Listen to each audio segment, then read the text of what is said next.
Have you ever wondered about that one decision that changes everything?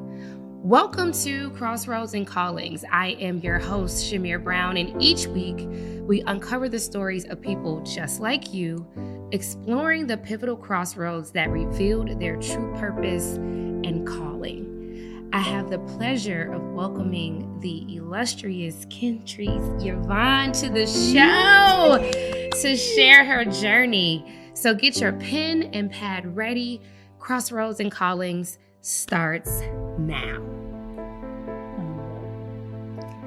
K'ntrice Yvonne is an interior designer. Actually, I call you a jack of all trades in my mind because you do a little bit of this and a little bit of that. But in addition to that, she is a confidence coach and the visionary between iDesign Styles, which is a lifestyle brand devoted to transforming both spaces. And I really believe that you are transforming people's lives. And I really love that about you. So I look forward to getting to know more about that. But this all came from you leaving a 20-year in corporate America to build what you call a life that you don't need a vacation from. Yeah. I love that quote. And then that is where I would love to begin the conversation. I want to understand, what was the dichotomy between the life that you were living at that time and the life that you envisioned for yourself? You know what? I would say the dichotomy that exists for me was I felt like I was surviving my life. I felt like I was just a character in this story of my life. I was so unhappy. I was making good money. I was in a long-term relationship. I had finally had a son. I finally had a child with me and my partner at the time.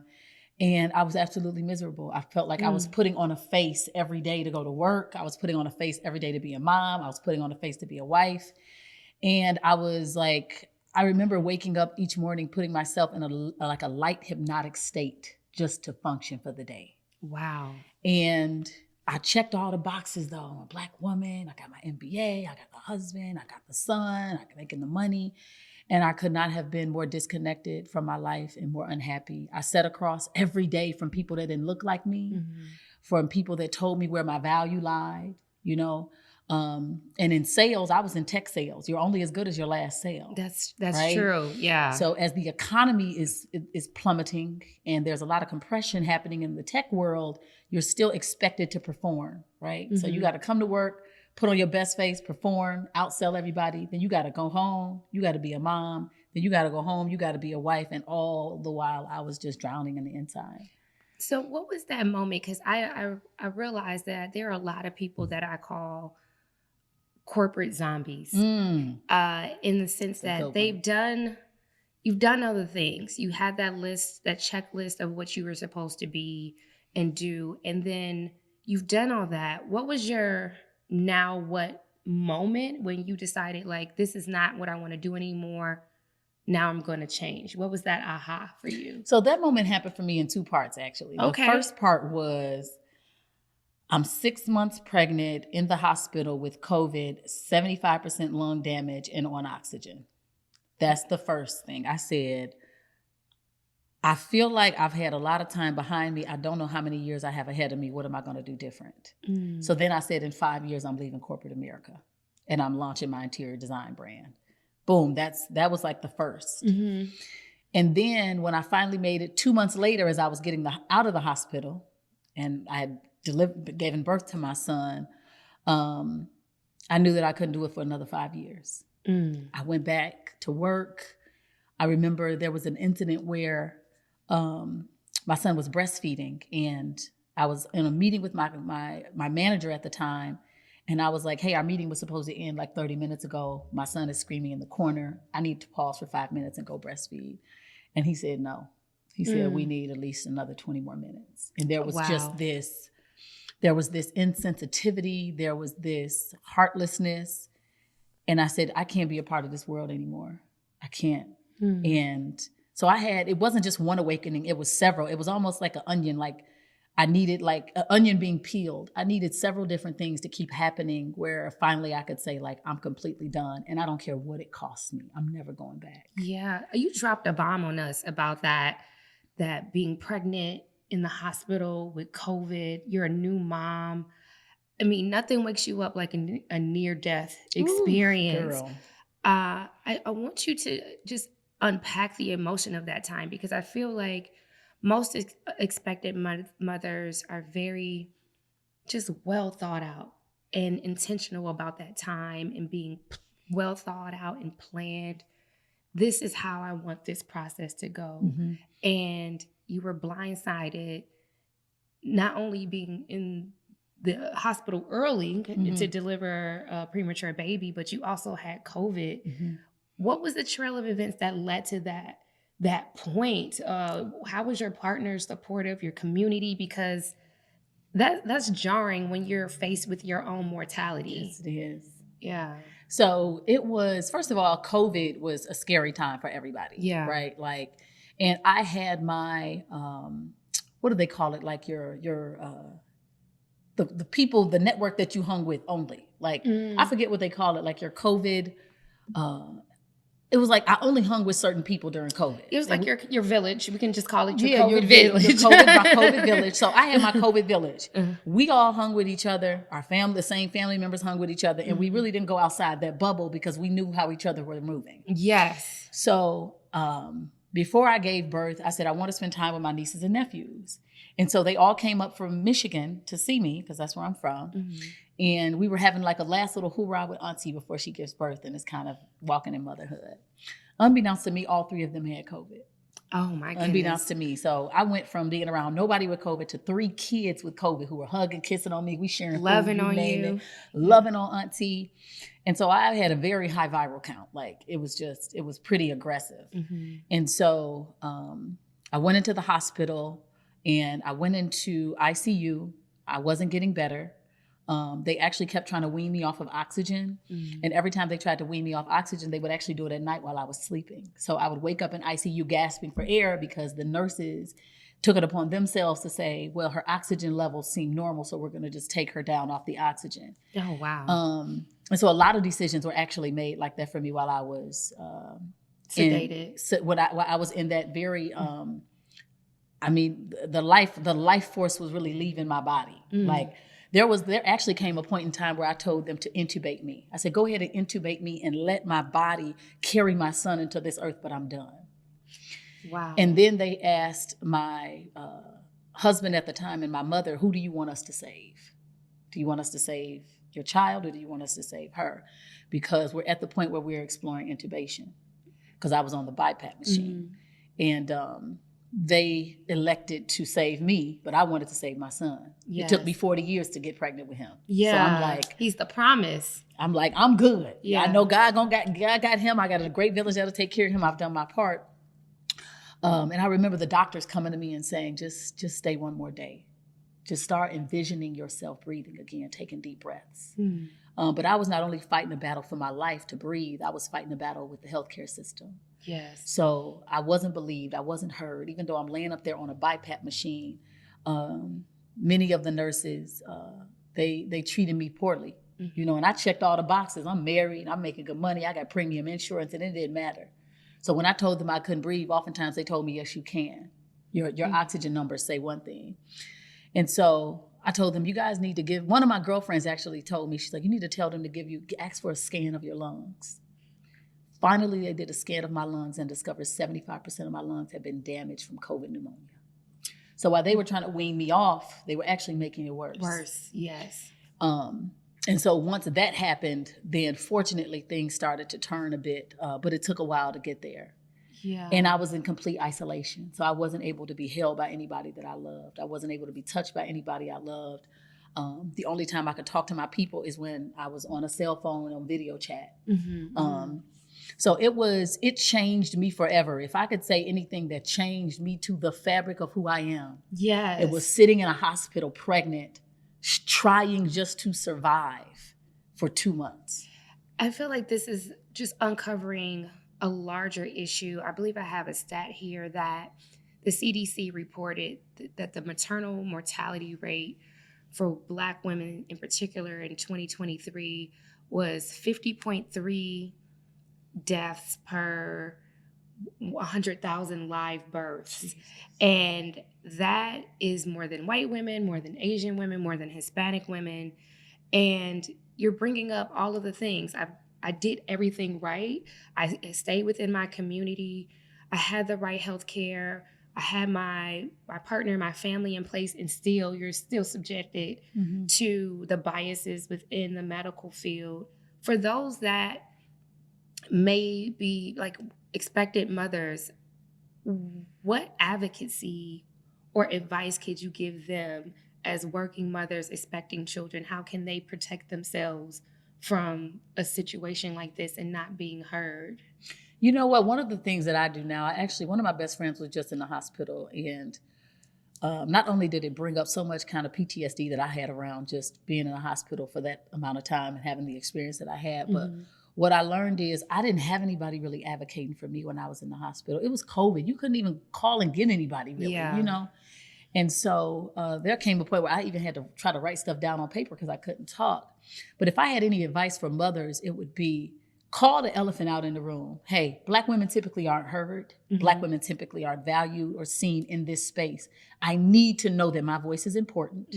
I need to know that when I tell you something doesn't feel right, it's not right. Yes. And so call the elephant out in the room. Even my girlfriend who was just in the hospital, I let it be known when I was talking to her nurses, hey, she's a Black woman. If she says she's in pain, you need to give her the pain medication. We're not going to treat her like, oh, she has a high pain tolerance. She's in here, she's hospitalized. Give her the medicine that you're supposed to give her. So literally from the beginning, calling the elephant out in the room so that they know that you're aware of your rights, number one. This is not a free service. Yeah. Right? You guys are getting paid. Okay. Yeah. So I don't want your discounted work. Asking those tough questions, don't just take the medicine they give you. There was one time they gave me a pill. I didn't even know what it was. I'd never seen it before.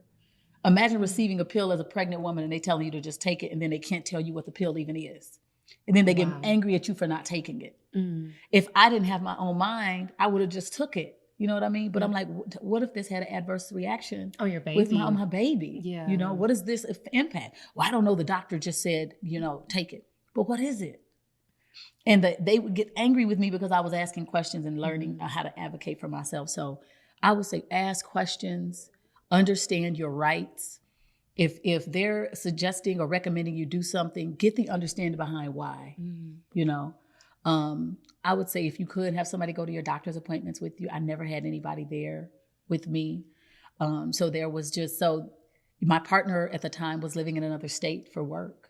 So I was at home alone, a lot by myself. My pregnancy process was it was a lot of alone time, if I could be honest, just because of the season that we were in and where everybody was, so. I mean, if this was a different show, I would say put some names on. Let's call them out, but I don't want to be sued. Okay. Because what a traumatic experience. And at the same time, you're on maternal leave. What was your road to recovery like? Because you said from that experience, your mortality became real. You said, I want to live differently, but you didn't make a change right away. Right. So was it, let me focus on my mind and mental health first before I worry about getting back to business? What was that process like for you? You know what? It was one day at a time. I remember needing my mother so much. I was like, oh gosh, I've never been a mom. You know what I'm saying? I remember needing my grandma so much. She had passed away like right before I got married. A lot of my friends didn't have children at the time. So it was like, I felt like brick by brick, moment by moment, sometimes I was rebuilding myself and who I was as a woman because I was completely broken in the hospital. I've never been that humbled. I've never been that vulnerable. I've never been that out of control. I was a person that prided myself on being in control of things. Right? I'm a Black woman in corporate America. I'm the middle child. You know what I'm saying? Like, I'm jet setting. I'm doing this. I'm doing that. I'm in control of my life. I realized I had control over nothing. And so I said, I'm going to rebuild myself and my life brick by brick. And I don't even know what that's going to look like. But I'm going to just keep waking up, putting one foot in front of the other every day. I didn't even do anything to lose weight. Like, I was just like, my body just going to have to go back to the way it was on its own because I just got to focus on being mentally okay. Yeah. And literally day by day, I would watch tons of comedy shows. I would listen to a lot of meditative and restorative healing music. I would have praise and worship every day. Maverick City Music, shout out to them. They Yes, carried me yes. through. Yeah. Okay. Maverick City Music carried me through every Yeah. day. I was in the hospital, girl. You should have saw it. They would see me in there worshiping and crying every day. And I did that. And that literally is what helped rebuild me brick by brick. And help me be the woman that's sitting before you today. Yeah. You know. Overall, how long was the hospital stay? 2 months. 2 months. It was 2 months. And then how long did it take you to get back into somewhat framework of like normal or kind of normal, like back to work? What was... So I had to be back to work 3 months later. 3 months. 3 months later, I had to be back to work. Was an extension even an option for you? So I had already been off work 2 months before then with COVID. Oh, okay. So my company in that regard were very generous. I had been off like 5 months. So they're like, okay, it's time to just come back and just make a little bit of money. Yeah. And so, but my manager at the time was just so insensitive. And we were at a work event, and my company was based, it was a tech startup company out of North Carolina. And I remember talking to my senior leadership, and I said, hey, I'm getting ready to leave the company. I said, my manager is insensitive. I just had a baby. I just came from a very traumatic situation. I can't do this. And they were like, just hold on. We're going to get you a new manager. And they did. And it actually turned out to be one of my best friends who brought me to the company. Wow. Okay. And so I was able to stay there a little bit longer. Yeah, that right there, I think I answered your question. Yeah, I do want to take a step back because I told the listeners in episode 1 that I want to give people helpful how-tos and not just speak at a high level. Got you. And you said brick by brick, and you mentioned worship, so there was some faith in there. Oh, and then you mentioned mindset. Could you give us some insight to what a day in a life was like during that period of recovery? During the period of recovery, one thing I learned is I look different now. My body looks different. My face looks different. My life looks different. And so I knew that I had to learn to love the woman that I saw before me because I didn't recognize her. I said, who are you? And I remember I used to look at her and be like, you're so weak. You're so vulnerable. Who are, I didn't recognize her because I always presented with this strength. Yeah. But that was a presentation. Because when you are broken to your core, then you are truly rebuilt in a form that is unshakable and unbreakable. Now I know there's nothing that I can go through that can break me. Yeah. And I don't mean to cry. Oh, it's okay. But like now I know that no matter what comes my way, I can get through it. And what I would do is I would look in the mirror and I would look myself in the soul, in my eyes. You know what they say, the eyes are the window to the soul. And I would tell myself 3 things that I loved about me. And I didn't have anything in the beginning because I didn't know how to love this new person that I saw. And so I would listen to what other people say, you know. And so I would tell her, I love your smile. Like when you smile, you light up a room. I love your eyes. When you look at people, it's with intention and you see them. I love the way you show up. You're like a thermostat. You set the temperature, you know. And so that's how I did. I would literally pour into myself every day. And in the beginning, it felt a little inauthentic, you know. But then over time, I started to connect with the words that I was saying. And then I started to take an inventory of my life and the people that were around me. And I looked at who vibrated and matched the energy that I wanted and who didn't. And so I started to distance myself from people that didn't match that vibration and draw closer to people that did. And that ultimately led for me transitioning from my long-term relationship. And we had been together for like 20 years, you know, on and off. What a shedding, because I think most people, when things are happening externally, the initial goal is to change on what's going on around you. And what you described is what a beautiful journey of getting back to loving you.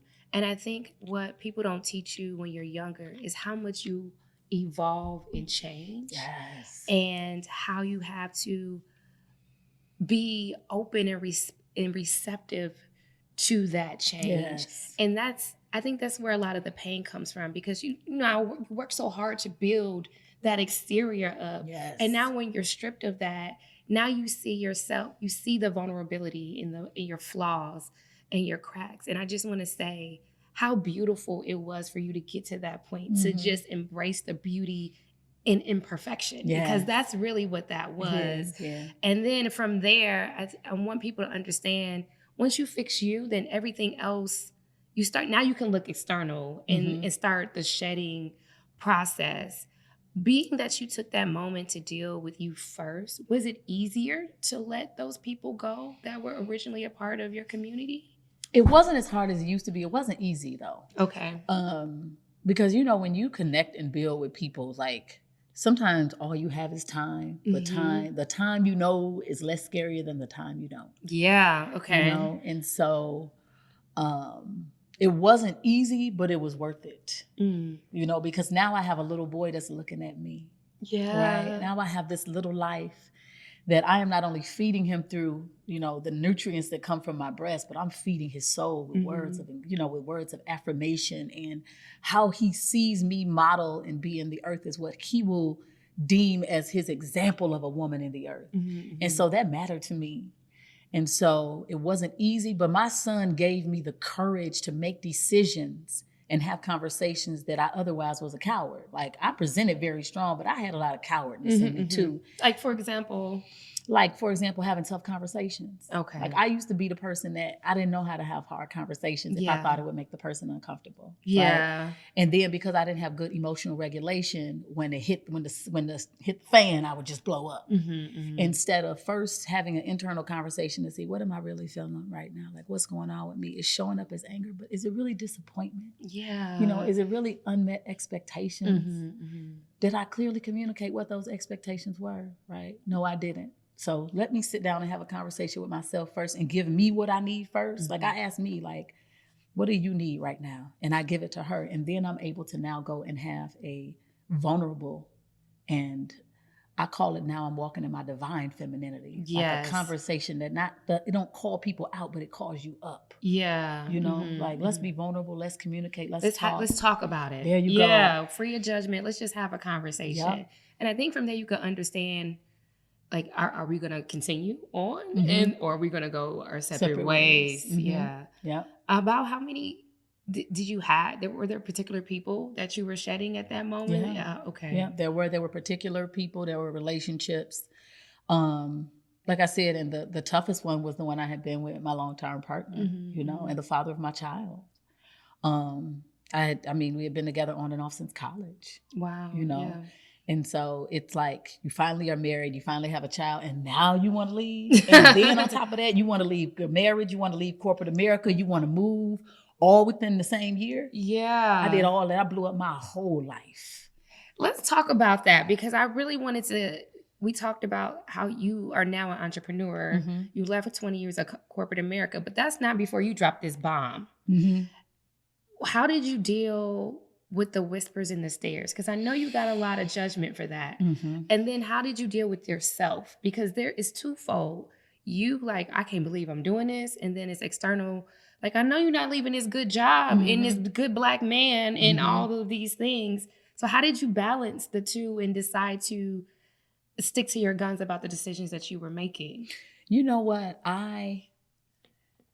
I did deal with the stigma of, I don't want to be a single Black woman out here, right?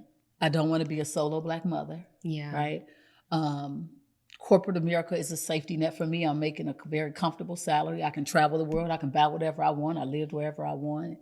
But I would rather make half of what I made there. I'm gonna just say half. I ain't gonna say that. We'll just say half. Let's have a real conversation about right. I would rather make half of what I made and have peace of mind every day, because I know that if I'm happy, I'm wealthy.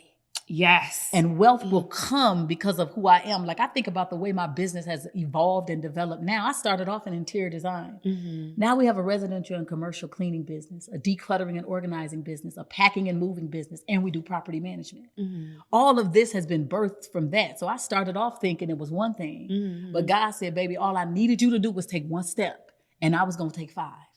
God just needed me to, like, step out. Yeah. And so when where I was so, I was comfortable. At first I was comfortably uncomfortable. And then I got so uncomfortable, I couldn't sleep at night.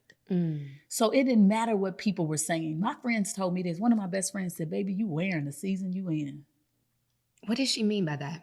Because I felt like I look like a bag of bookie. I felt like that came from a place of judgment. Like, did you bathe today? Did you check yourself? Like, I looked horrible. Though. Yeah, I looked horrible. So even you can't put lipstick on a pig. So even if you looking into my eyes, I got lipstick on, I'm dressed nice, but my eyes are sad. My energy is low. My vibration is devastating. I'm always complaining about something. It really don't matter how you dress me up. Right. And my friends knew me to be vibrating higher than that. And so she told me, you wearing this season you in. She said, ain't no way but up from here. I said, it be your own people. It be your own people. Right. But literally when she said that, I thought I was hiding. Right. You thought you were keeping the mask on, and she was saying, no, sis, we see you. Because I make people laugh. Yeah. What? I smile. Hello? I'm the life of the party, baby, bad. But thank God for friends like that. Yes. Because sometimes you need that type of love in private. So you could really, now you can fix it. Because you weren't holding it together as good as you thought you were. And she said, your scars, your slip is showing. I never forget back in the day when people used to wear slips and they would tap you like, baby, your slip is showing. And that was one of those moments. I feel like that's love. Did you feel loved? I did. Time? It was funny. And it wasn't even just her at work. I was breaking down crying in every meeting. In every meeting at work, I was breaking down crying. In front of people? In front of people. I couldn't even stop it. Oh, wow. So my personal life and my professional life were colliding in a way that it was impacting my job. Okay. So it demanded change. It demanded change. Okay. I was waking up with chest pain. I was losing weight at an astronomical rate. I was drinking every day. I wasn't sleeping. Yeah. And this was going on and on. I remember my nanny one time, I literally got up and I was preparing for my first meeting of the day and I put some little brown juice in my coffee. And she said, you're not even going to eat yet? And you doing that? And that's just, I was like, oh, I woke up and was doing it each morning so much to just help me relax for the day. I didn't even think about it, Like muscle memory almost. Literally, because it's like, let me just prepare for this day. I got to deal with what's going on at home and I got to deal with what's going on at work. Because you got all these other microaggressions at work. You got, when you're not at your best, other people get compassion and other people get judgment, right? If somebody else breaks down crying in a meeting, they stop and they pause and they let her gather herself. Other people, they're like, don't bring it to work, So also the different treatment there, because different people are going through different things. We're still in COVID, right? Right. So yeah, my worlds were colliding and I looked like it. Let's talk about the coming out, because I feel like this is such a great testimony because people break down every day, but not many people know how to get out of it. And I have so much compassion for those that feel stuck, because when life hit and you don't have an exit strategy and you're in it, that's where addiction comes from. And you're looking for healthy outlets and you don't have them. And so I come from a place of compassion where I see people struggling with that. Let's talk about your season of coming out, because you mentioned your design business. What was the jump? Like, how did you make that jump from corporate, I'm at work, I'm crying, I blew up my life, but now I'm going to pick this avenue and design is going to be my outlet? You know what? I always feel like where you live is a reflection. Where you live and how you live is a reflection of what's going on inside of you. And one thing I was known for, anywhere I lived, I was going to design that baby out. Like I'm putting up wallpaper, I'm hanging mirrors and pictures, I'm making all everything. The things. Oh, I'm making all the things. Like I have the entertaining house, right? And when I was going through all of that transition internally, it's like, how do I impact my environment externally? Because I know there's like some balance here, right? And so as I did that for myself, and like, it's almost like I uprooted and recreated everything externally as well. Like I remember transitioning and ripping down wallpaper, changing out furniture, like moving different things around. And I felt a shift within me. I started to bring the beauty that I wanted to see and that I had inside, and I brought it out into my outer environment, into like my living room or my bedroom. And I asked myself, how do I want to feel when I walk in this room? How do I want others to feel and interact when they walk in this room? And I began to design my house like that. And so I was so blessed that majority of my friends who own homes and businesses said, girl, I love this. I need you to come do this at my home. I need you to come do this at my office. And that's really how my business started to grow. My friends literally said, do this for me. You know me. I like these colors. Make it happen. It sounds like, was it a form of therapy? It was. Do you know I hung wallpaper? This is what I would do when I was like super depressed. I would wake up. I wouldn't go to sleep. I would just start hanging wallpaper, and I'd wake up in the morning and my whole house would have different wallpaper on different walls. And every room would be a different experience. And sometimes I did wall paneling. And then sometimes I did wallpaper. Sometimes I did painting. I would paint.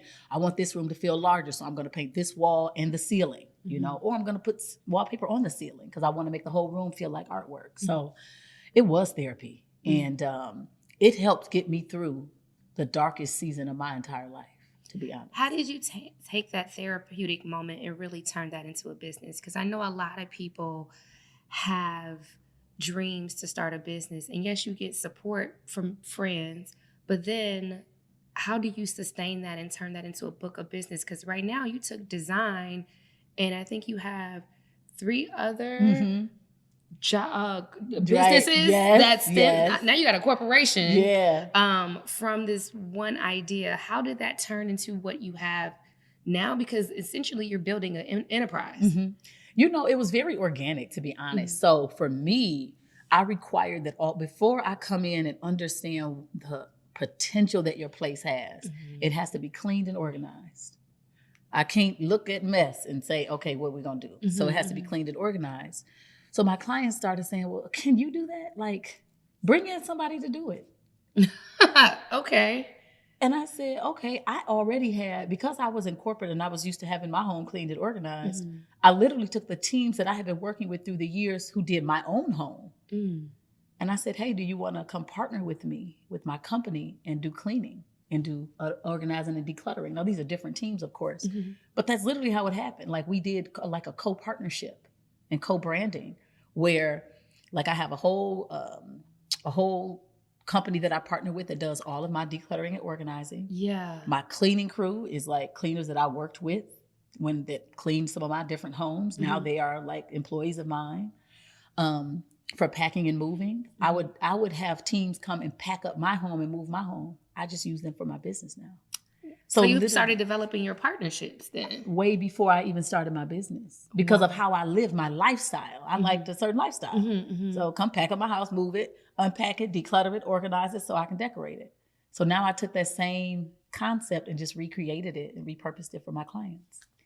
That is amazing. How once you start walking in your purpose, in your calling, how things just started unfolding. Yeah. And it wasn't far-fetched because it came from, like you said, from your life already. Yeah. So it's just like taking my life, the things I like about my life, and now I can turn that into a business. And now you're designing that life you don't need vacation from. Yeah. Tell me about what that life looks like to you now from this standpoint, because you're out of those dark places that we mentioned, and then now you're in this new path. How does it look like now from this vantage point as this life is unfolding for you in real time? When I tell you God is so good, I feel like I'm still amazed at the things that God is doing in my life. Yeah. Since I left corporate America, I have not been without a project. Not one time have I sat still and been without a project. Not one time. Yeah. On an entrepreneurship startup business, I've still been able to keep my son in private school. We ain't missed a beat with the fresh food, organic, whole grain type diet that we eat. And so it has just been, I sometimes I don't even know how God does it, but the fact that I have not missed a beat. And when I say I live a life that I don't have to vacation from, before, vacation was where I would relax. I would get away from it all, like the stress. I just would go into this cocoon and recoup in another country, on another island. Yeah, you had to escape almost. Escape. There you go. I would have to escape somewhere. Now I don't run from anything. I don't have to escape anything. Yeah. There's no part of my life that I live that I have to avoid. You know, so that's just a whole different like mindset. Yeah. Like I know now if I'm depleted and I'm frustrated and I'm having, you know, short-tempered, I know to go within and like to sit with myself and say, hey, what's going on? What are you not giving yourself now? Like I'm my vacation. You know what I mean? Like I'm my peace. And so now I don't have to go somewhere to get that. I can get that like right here within first. And so I think I answered your question. I feel like I kind of went a few different directions. You did. But what was the original question? So I'll make sure I answer. Like, what is, now that your life is unfolding and the goal was to create a life that you didn't need a vacation from, how are you accomplishing that? Does it look like that now for you? Girl, I am the woman I dreamed I would be right now. Okay. The woman of your dreams. I am the woman I dreamed I would be. You know how like when you were a little girl, she'd be like, I want to be her. Like I want to be the woman that is empowered. Like I am that woman now. I am the woman that walks in a room and as long as I'm there, I'm good. You know, like I don't look for that validation or that acceptance in anyone. You know, I see me. And growing up, one of the things that I never felt was seen, I never felt heard, I never felt valued or protected. And now as the K'ntrice Yvonne that sits right here, like I do all of that for me. Yeah.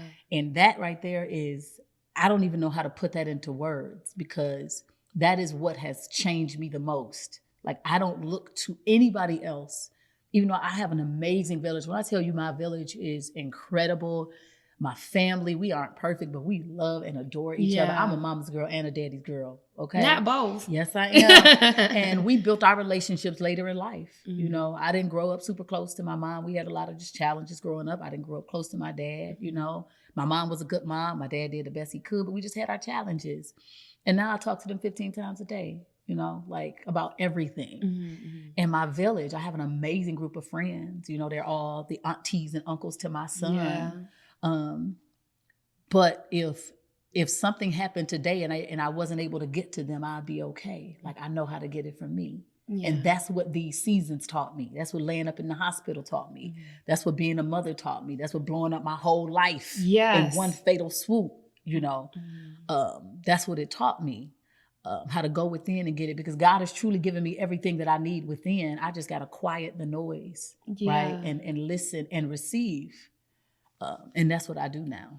When I think of you and as I'm listening to your story, I think about the aspects that make up your story because, you know, I can almost hear someone listening to this and saying like, well, how do I get here and get to a point where I'm the person of my dreams, right?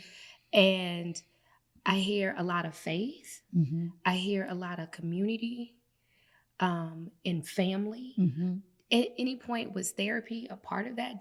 Was professional help a part of that kind of circumference and kind of holistic thing that you needed to kind of move forward and help you support you on this journey? Girl, I've spent tens of thousands of dollars on therapy. I just talked to my therapist yesterday. Yes, therapy was a huge part because, especially when I got out of the hospital and I left my long-term relationship, because I just was so disappointed in myself. I was disappointed in myself for getting COVID and putting my son at risk, even though it wasn't my fault. No, this is just the mindset. I was disappointed that my marriage didn't last, right? I was disappointed that I couldn't make it work like old school. Like, what's wrong with me? Old school could stay. Why can't I stay? You know? I was disappointed that the life I lived just wasn't good enough for me anymore. And my therapist really helped me understand, like, it's not good or bad. It just is, right? Say that again. It's not good or bad. It just is. Yeah. It just is. And every choice that you made, every decision that you've made, every part of your story, it's just part of your story. Like it doesn't define who you are. It's just part of your story. So the woman that I didn't recognize when I was in the hospital, that's still me. the woman that I was before then, where I was this pillar of strength and I was trying to save everybody. That's still me. Yeah. Now I am at a place where I know I don't need to save anybody, right? Like save yourself first, and then you can help others. Now I'm at a point before I couldn't even receive help from others. Now I can receive, you know? My value doesn't lie in what I can do for people anymore. Where I thought that's where it did lie. You know, middle child syndrome, growing up. Yeah, not really see me, knowing. hear me. Girl, Yeah. yes. Are you a middle child? I am not. I am my mother's oldest child. There's that's another list of issues okay. that come with that. Nothing. Yes, okay. Of a Caribbean mother too. So it's a whole. I have my own little bag of things. There you go. Listen, I understand. That's a whole nother thing. But you know, middle children. You know, not to even get into that, but there's just like sometimes we find our value in what we do for others. You know, because that's where you feel. That's where you get seen. Yeah. You know, and so that's kind of how I was living my life, and now I don't live my life that way anymore. What's next for K'ntrice Yvonne? What's next for me? Well, one of the things that's really big next for me is really leaning more into my confidence coaching brand. Yes, tell me about that, because we talked about the design and kind of the enterprise that you're building. Confidence coach is on here. I would love to hear more about that. Yeah. So iDesign confidence coaching is actually something that started in corporate America. So when I was in corporate working at ADP, Groupon, Whirlpool, like all these big Fortune 500 companies, and even the tech startup companies that I worked for, a lot of the people, especially the women, would come to me and be like, can you mentor me? You seem to show up to work as your authentic self, and I want to learn how to do that. Okay. And literally, I would just talk to these women. Some of it would be about work, but a lot of it would be just about like learning to love just them for who they are, you know? And I would take them through the exercise that I told you I did. Like I would get a mirror, make them look in it and tell themselves 3 things that they like or love about themselves. And if they couldn't come up with anything, pull from something you've heard somebody else say, right? And literally they would come to me to just help navigate and make decisions and like share some of their life stories and how they overcome, like how can they overcome some of these, you know, familial challenges and challenges at work and self-talk challenges. Yeah. And so I was just doing it kind of in a informal way then. And when I left corporate America, my mother was like, you need to start a coaching business. I'm like, girl, no, please, what? We don't need another life coach, because that I am not. There are so many, but yeah. But I was talking to one of my best friends, and she was like, you really are like a confidence, like you help people build confidence. And I was like, that's it. Confidence coaching. Yeah. And so I've actually done a couple of events. One of my girlfriends who has an amazing all-natural organic candle business, who's a survivor of thyroid cancer. She healed herself through just the holistic way. She never underwent treatment. She had stage 3 or 4 thyroid cancer and healed herself. Oh my goodness. Girl, right? Yeah. She had like this,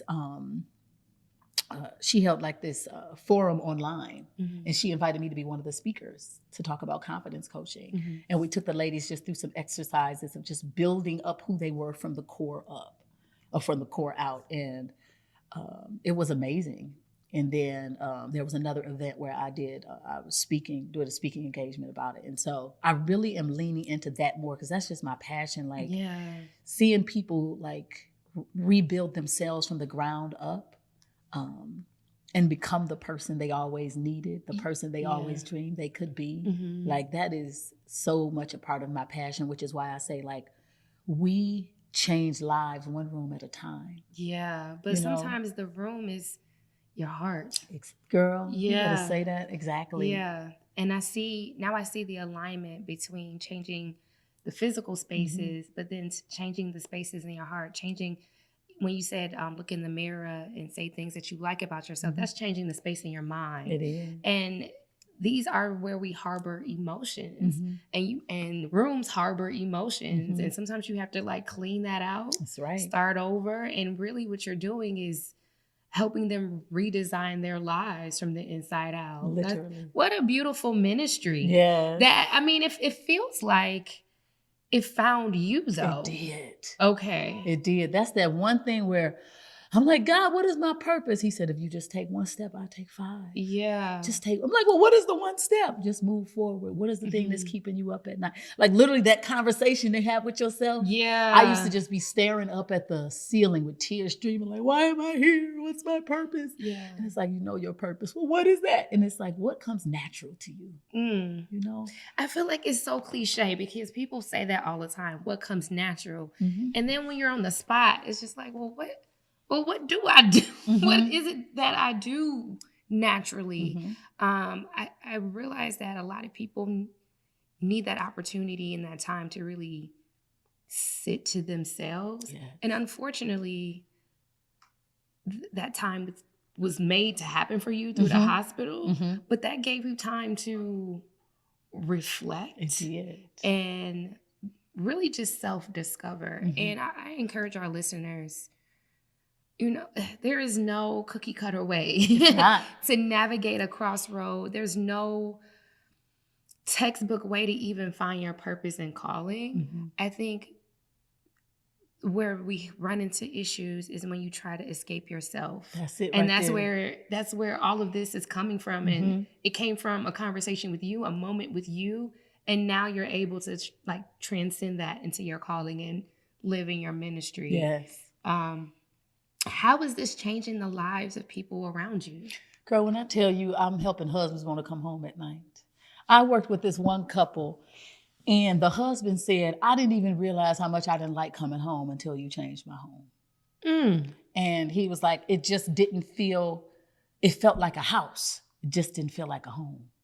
Was it the design or was it the relationship that had to change? It might have been a little bit of both. Yeah. Because, you know, it's something about that old couch, right? I ain't trying to be funny, but it's something about that old couch, some dull colors that maybe remind us of the life we used to have that we don't have no more. We don't want no more. Yes. You know? Yeah. So these objects, they carry energy, they carry memories, right? So we get that old couch out of there, we paint the walls, we put some artwork up, and we allow you to have a new, fresh feeling. This couple actually said, we want our home to feel like a resort because we do live a life where we have to go escape and go on vacation. Okay. And they said, we want to bring that to where we walk in our homes, we feel like we're walking into a resort. So I designed with colors that promote that, right? Yeah. Set up the furniture in a way that promotes that.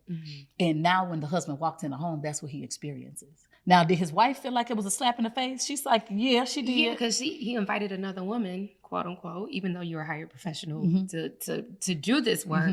But like, how dare you bring somebody in my home and tear down everything that I've built? She didn't have no designer eye. This was one of my girlfriends. She didn't have, no, let me tell you something. But her house still was like her a house, dome. though. It is still her house. And that's why I said, that's why we co-create the process together, right? It's a co-creation process. I said, how do you all want to feel and interact in your home? You know, and, you know, they had a daughter. They said, we don't want every room that look like we got children. You know, we want some rooms to just be adult rooms. So we made sure that the daughter had her place upstairs in the den where she could have her creative space and her time where she played and stuff like that. And we let the adult areas be the adult areas and recreated kind of a vacation style living, you know, with colors that promoted them being at the ocean, you know, and you know, in the Dominican Republic or something like that. You know how when you walk in those resorts, how it feels like that's kind of the theme that we were going for. Yeah. And I felt like it brought more harmony to them because when a home is disorganized, a woman, we just feel anxious. And so now we went in and we also decluttered and organized our home. So not only aesthetically was it pleasing, but it was organized. And so for her, she was operating different, which in turn made her husband feel different, which in turn made her daughter more calm. So that's the kind of impact we've had on families, you know. With individuals, I feel like people want to show their houses off. I got one girlfriend, every time somebody in the building, she'd be like, come up and see my place. And she always wanted to take somebody on a tour. And she was the person that she wouldn't even let you put a rug down back in the day. Like she was like, nope, this is not my home. I'm just renting this. So I don't want no decorations. Now she wants wallpaper. She wants drapes. She wants, you know, colors and beautiful rugs. All the things. She wants all the things. Yeah. Or we have couples that are just moving in with each other and they say, how do we co-create this life where it's a blend of both of our personalities? And so we sit down and get to know both of them and then blend the beauty of their two styles. Yeah. So when they look at their home, it's not just one person and I see all of my stuff. It's like both of their stuff. So I feel like I don't know. I feel like we heal relationships. Yeah. If I'm being honest, we give space for the new, Mm-hmm. you know, by helping them get rid of the old. We bring in the beauty that exists inside of them and recreate it in the space that they live in every day and make it a space that they never want to leave. So for people that are looking for a life change, a space change, and they want to get in contact with you, how do they do that? Well, you can find me a few different ways. You can go to www.idesignstyles.com, Mm-hmm. or you can go to I_design_styles on Instagram Mm-hmm. and Facebook.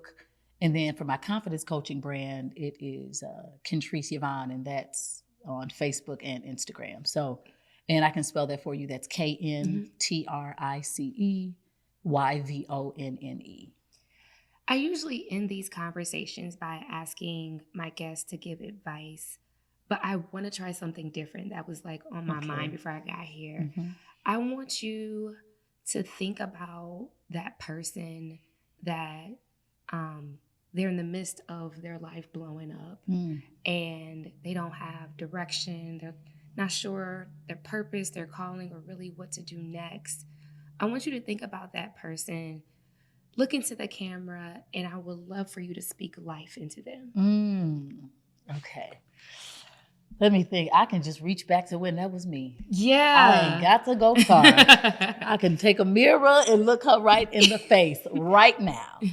If I had to look into the eyes of that person that feels like they have created a life that they just want to escape, and they're living a life that they never thought that they would live, one of the first things I would say is make a list of everything that you really need to hear, right? Sometimes you may be waiting on your mother to say, I love you, or I'm proud of you. Sometimes you may be waiting on your father to acknowledge you. Sometimes you may be waiting on that partner to say, I choose you. Write down everything in the midst of this season that you need to hear from anybody else. And then I want you to get that trusty mirror, like I was talking about earlier in this episode, and I want you to say it to yourself. I want you to say, I love you. I pick you. You're my first choice. I want you to say everything that you need them to say, and then I want you to replace it with I. I am the person that I need. I choose me. I give myself the love that I need. I love me unconditionally. And this thing happens brick by brick. This is not something that happens overnight, just like you didn't get here overnight. So you got to rebuild yourself brick by brick, but it starts with you. The answer doesn't lie outside of you. It lies right within you. And that's how you start. Little by little, it turns into much by much. And then one day you will literally be the person that you dreamed you will be from the inside out. And then the outside will begin to reflect that. That is so beautiful. Thank you so much, K'ntrice, for sharing your story and visiting Crossroads and Callings. It was such an honor just to have you here. And for all of our listeners, please subscribe to our YouTube channel. You can also find me on Substack, as well as all podcasting platforms. I really want to hear from you. Show K'ntrice some love. Also, I would love to hear what some of your crossroad moments are, and as well as what you got from today's episode. Really, I just wanted to edify you through storytelling in a way that God allows. And I thank you for giving us your time. And I lastly want to give thanks to the National Museum of Public Housing for, again, allowing us to use their wonderful facility. If you are in the Chicagoland area, please pay them a visit. It's lots of Chicago history here. And on that note, I just want you to take your biggest crossroads and use those to catapult you to your largest calling. Thank you. That was awesome.